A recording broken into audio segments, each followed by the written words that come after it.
Salam Kamir, kekaguman ilahi mengarah pada iman dan rahmat. Saudara-saudari yang terkasih, saya mempunyai pisang raja, pisang Ambon, bukan raja sorry, yang bagus-bagus sekali. Besar-besar dan nikmat sekali. Kemarin saya bersama koster saya yang rumahnya di dekat Gua Maria Lawangse itu ke Jogja, dan dia saya suruh pulang untuk membawa mobil dan nginap di rumah supaya berjumpa dengan keluarga. Saya sendiri pun di Jogja di drop di rumah orang tua saya. Saya juga nginep semalam dalam kondisi capek, bisa istirahat. Pulangnya saudara-saudari yang terkasih, ternyata orang tua ibu dari Freddy, koster saya, itu membawa oleh-oleh. Salah satunya adalah pisang Ambon yang besar-besar. Ini sudah dimakan oleh saya dan Romo Suryo dan enak sekali. Saya teringat ibu saya. Ibu saya itu kalau sudah panen pisang dulu, pisang itu dibagi-bagi, kemudian yang membuat saya jengkel itu yang bagus-bagus itu dikumpulkan dan itu yang dibagi-bagi. Yang jelek-jelek malah dimakan sendiri. Dulu pernah suatu saat pas Imlek saya pulang ke Jogja, biasanya kalau Imlek itu banyak promo atau diskon jeruk ya. Kemudian jeruk itu diobral, didiskon dengan murah sekali. Saya membeli banyak sekali waktu itu karena harganya murah sekali. Diskonnya modelnya dengan jam tertentu ada diskon, silahkan beli. Maka saya langsung mengambil dalam kardus-kardus itu, saya ambil semua dan banyak sekali saya beli karena harganya waktu itu murah sekali. Dan apa yang terjadi saudara-saudari? Ketika saya bawa pulang untuk oleh-oleh Bapak Ibu saya, belum juga saya duduk dengan tenang berganti pakaian, Bapak Ibu saya ketika saya pasrai jeruk langsung cari tas kresek atau kantong plastik, kemudian dimasuk-masukkan, dan itu dibagi-bagi untuk tetangga. Yang biasanya dipilih yang bagus-bagus, kemudian yang jelek-jelek dimakan sendiri. Ini yang kadang membuat saya jengkel. Belum juga saya mandi, duduk, ngobrol, semua sudah habis dibagi-bagi. Saudara-saudari yang terkasih, saya teringat Injil hari ini. Yesus mengatakan, "Inilah perintahku, yaitu supaya kamu saling mengasihi.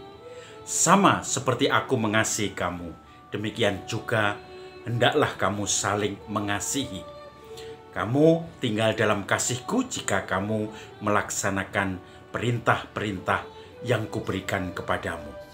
Dan kasih yang paling besar adalah kasih yang menyerahkan nyawanya untuk sahabat-sahabatnya.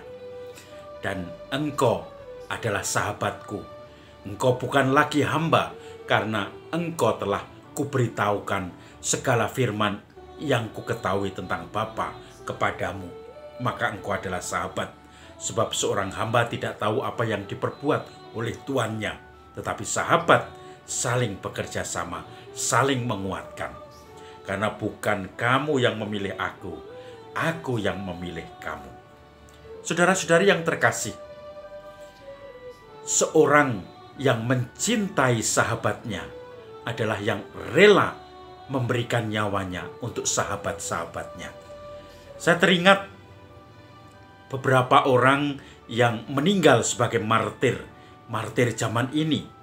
Romo Tarsisius Dewanto, itu Romo Yesuit dari Magelang, yang ketika ada jajak pendapat atau referendum di Timor Leste, dia bertugas di sana, di salah satu paroki terpencil namanya Suai. Awalnya dia di Dili, tapi karena dia harus belajar bahasa Tetun, bahasa lokal, lama karena banyak orang Dili memakai bahasa Indonesia, maka oleh pimpinannya dia ditempatkan di paroki terpencil Suai, di mana paroki itu banyak umatnya berbicara dengan bahasa Tetun. supaya Romo Dewanto cepat belajar. Nah, kebetulan ada jajak pendapat dan banyak milisi pada waktu itu. Terjadi semacam kegoncangan perang saudara dan seterusnya. Pada waktu itu jajak pendapat komunitas internasional banyak yang mengawasi observer. Salah satunya adalah seseorang dari Indonesia yang mengenal Romo Dewanto. Dia menjadi observer, kebetulan ditempatkan di Suai juga. Maka ketika suasananya semakin genting, gereja-gereja menjadi pengungsian banyak orang karena kelihatannya banyak orang yang marah atas kekalahan referendum Timor Leste di mana mereka memutuskan untuk merdeka. Maka banyak yang sakit hati dan kemudian marah dan terjadi kerusuhan-kerusuhan orang Timor Leste sendiri yang membuatnya, yaitu milisi-milisi. Kemudian saudara-saudari yang terkasih, ketegangan semakin memuncak, maka ada semacam telegram yang memberitahu kepada pekerja-pekerja internasional, observer internasional, supaya besok pagi secepatnya harus pulang ke Dili, ke pusat ibu kota di Timor Leste, supaya mereka segera dievakuasi karena mungkin besok hanya ada bis-bis alat-alat transportasi yang terakhir. Setelah itu tidak tahu suasananya seperti apa. Maka seorang volunteer observer tadi mendekati Romo Dewanto. Besok harus pulang karena itu mungkin alat transportasi terakhir dari Suai ke Dili. Maka bagaimanapun Romo harus pulang. Tetapi jawaban Romo mengatakan, saya harus menemani umatku. Maka dia kemudian tetap tinggal di Suai bersama dua Romo lainnya. Dan kemudian terjadi memang kerusuhan pada waktu itu. Semua alat komunikasi mati dan akhirnya tidak ada berita sama sekali sampai beberapa minggu. Nah, setelah itu ditemukan Romo Dewanto ini dimakamkan bersama dua Romo paroki Suai dan juga umat yang ada di situ secara massal di pantai dekat Suai situ, pantai Metamauk. Dan akhirnya ketika digali ditemukan Romo-Romo ini dan juga warga yang dibunuh secara massal karena jumlahnya ada 30-an orang pada waktu itu, dan dia menjadi martir di situ. Saudara-saudari yang terkasih, Romo Dewanto akhirnya dimakamkan di Dili sekarang. Makamnya berdampingan dengan Romo Albrecht, Karim Albri, yang juga meninggal karena ditembak ketika Romo Albrecht ini mendampingi pengungsi di Tai Besi di Dili.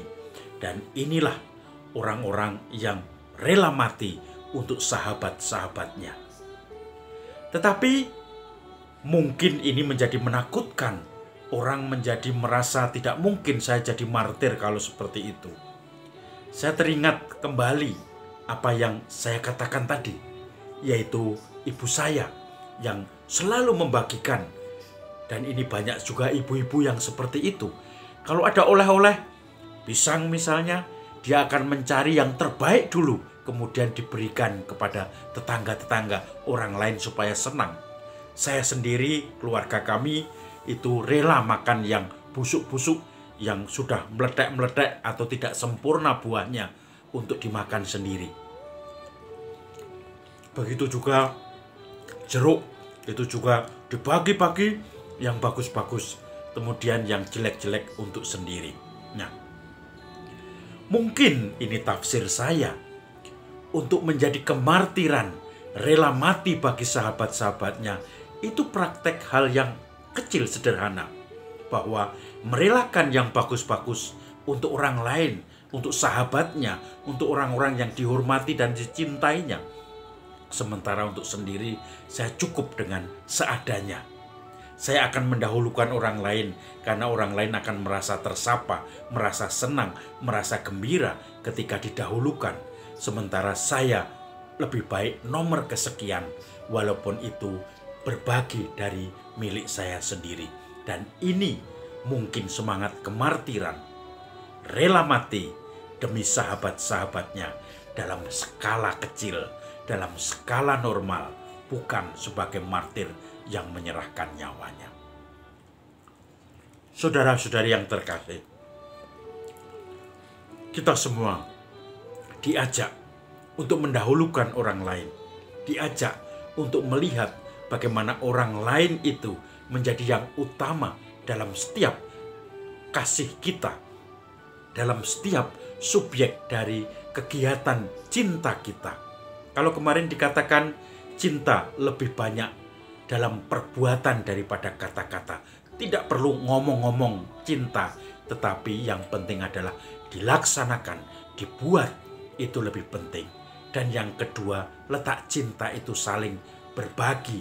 Saya memiliki, orang lain tidak memiliki, saya bagi.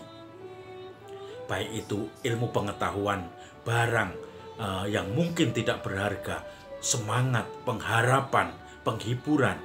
Maka ketika kita memberikan yang terbaik bagi sahabat-sahabat kita, kita sepertinya rela mati untuk sahabat-sahabat kita. Maka saudara-saudari yang terkasih, menjadi martir zaman sekarang tidak harus mati dibunuh karena iman, mati dibunuh karena ketidakadilan, tetapi bisa juga merelakan yang terbaik dalam diri saya yang saya punyai. Saya berikan kepada sahabat saya yang membutuhkan, sehingga mendapatkan penghiburan. Sahabat saya mempunyai semangat kembali dan merasakan diuwongke. Saya sendiri akan merasakan tinggal di dalam kasih Tuhan ketika orang lain menerima kasih saya itu. Salam Kamir, kekaguman ilahi mengarah pada iman dan rahmat.